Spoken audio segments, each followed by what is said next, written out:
assume is the most major threat on the world stage? Anybody, just call it out. You don't have to raise your hand. Definitely Russia. Definitely Russia.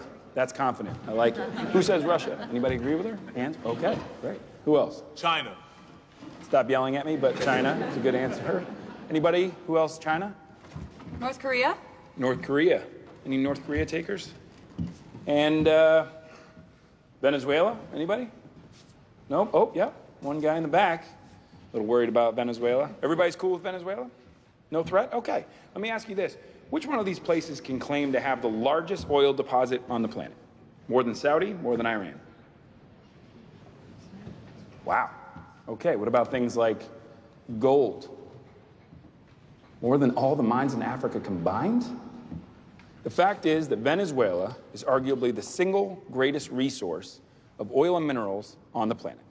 So, why is this country in the midst of one of the greatest humanitarian crises in modern history?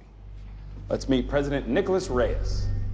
After rising to power on a wave of nationalist pride, in a mere 6 years, this guy has crippled the national economy by half. He has raised the poverty rate by almost 400%.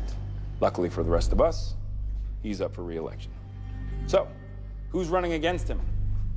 This is Gloria Bonalde. Now, Gloria is a history professor turned activist. She's running against him on a social justice platform and on the strength of, in my humble opinion, just not being an asshole. This is Venezuela's total economic collapse at 87%. On the news, they'll call it a crisis.